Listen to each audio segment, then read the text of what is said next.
Eles sempre foram assim e sempre serão assim. Né? Você vê, por exemplo, quando houve a Revolução Russa, os comunistas eram todos a favor do amor livre. Né? Então, começou aquele negócio de uma revolução. No dia seguinte está todo mundo comendo todo mundo. E aparece então uma geração de filhos de ninguém. Não é isso? Esses filhos de ninguém, evidentemente, viram todos delinquentes. Tá certo? E daí criam um problema de delinquência, e daí o governo falou, então vamos acabar com essa putaria, agora nós vamos instaurar um moralismo mais estrito. E vamos, o que nós vamos fazer com esses moleques de rua, com esses delinquentes? Nós vamos matar todos. Mataram todos. Então, num primeiro momento, tiraram proveito da política do amor livre. No momento seguinte, tiraram proveito exatamente do contrário. E o cara que inventou a política do amor livre, que foi o Karl Radek caiu em desgraça, e botaram ele, aonde que o Stalin mandou prender ele? Numa prisão de delinquentes juvenis, os quais mataram Karl Radek a pontapés, pisando no velho. O movimento comunista tira proveito de tudo isso e vai sempre progredindo, meu filho. Né? Então, é um negócio que tem no Shakespeare. Como vai o mundo? Bom, ele se destrói, mas ele continua crescendo. O movimento comunista é isso. Quer dizer, é a lógica da destruição, tá certo? E a lógica do absurdo. Né? Agora, olha aqui, olha um bando de notícia aqui. Tudo que eu estou falando aqui, não é que eu não estou comentando as notícias, eu estou comentando a essência das notícias, porque é tudo isso. Tudo que eu estou falando é sobre isso aqui. Né? Então, você vê que coisa. Deu uma teórica feminista que outro dia reclamou, falou, pô, mas peraí, onde estão, né, os quadros da Santíssima Virgem amamentando o menino Jesus? Antigamente ia de monte, agora não tem mais. Ela tem toda a razão, isso é verdade. Por quê? Porque no mundo burguês, você dar o cu, chupar piroca, tornou-se uma coisa decente, mas amamentar um bebê tornou-se indecente. Não teve no Brasil uma senhora que foi bacana porque estava amamentando o bebê, porra.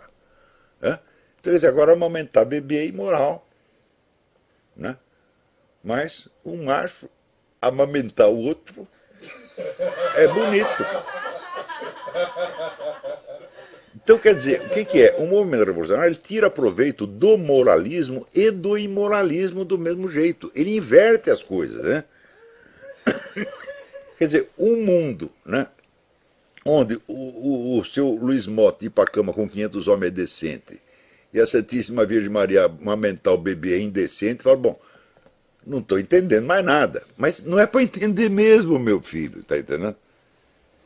Então, agora, ao mesmo tempo, você veja, aqui saiu a Associação Psiquiátrica Americana lançou aqui um novo manual, onde praticamente tudo é doença mental. Todas as condutas humanas, todas as emoções humanas são classificadas como doentes e passíveis de tratamento. Né? Exceto, evidentemente, o homossexualismo, o sadomasoquismo, etc, etc, etc. Né? Por exemplo, por exemplo, você querer que a sua mulher goste de você é doença mental. É isso. Mas você ir nesses clubes de sadomasoquismo para levar chicotado, não, isso é inteiramente normal. Então, quer dizer, a psiquiatria está se tornando um instrumento para enlouquecer a multidão. Então,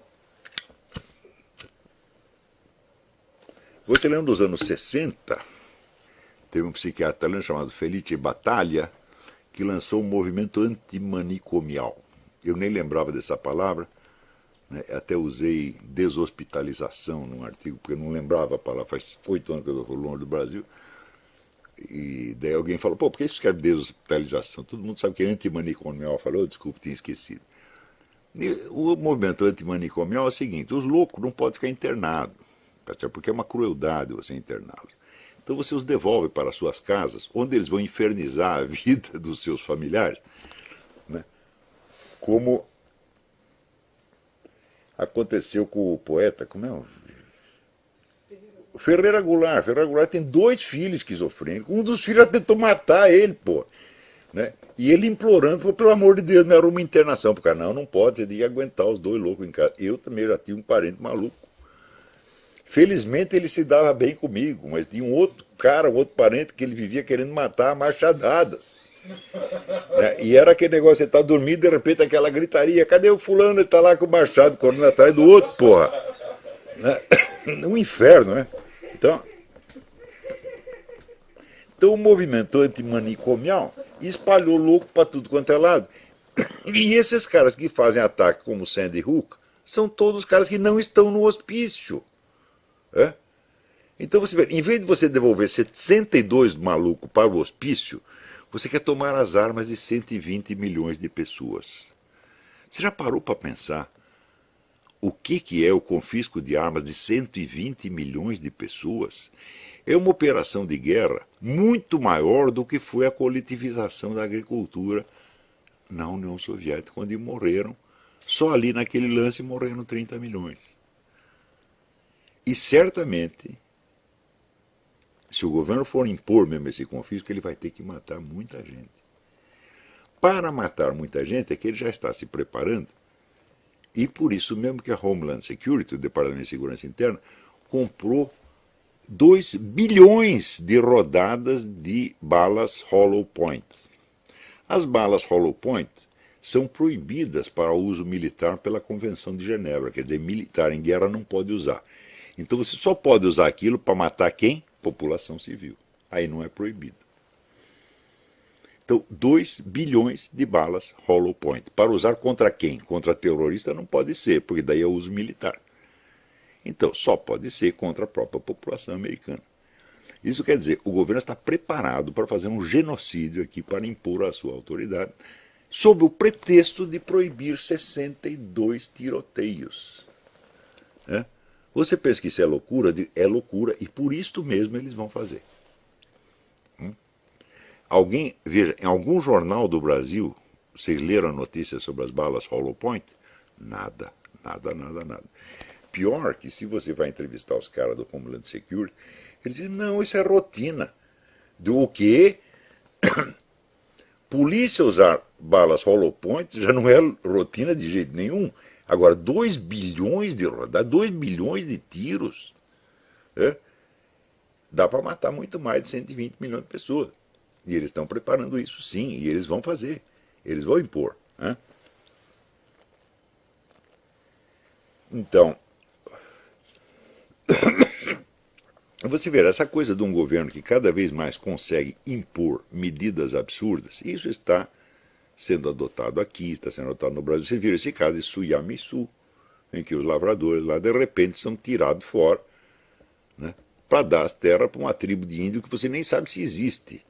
Né, porque tem aquele livro do general Mena Barreto, que chama Farsa Yanomami, vocês deviam ler esse livro, né, que foram dadas extensas terras a uma tribo chamada Yanomami, a qual jamais existiu, a qual foi inventada por uma fotógrafa maluca chamada Cláudia Andújar.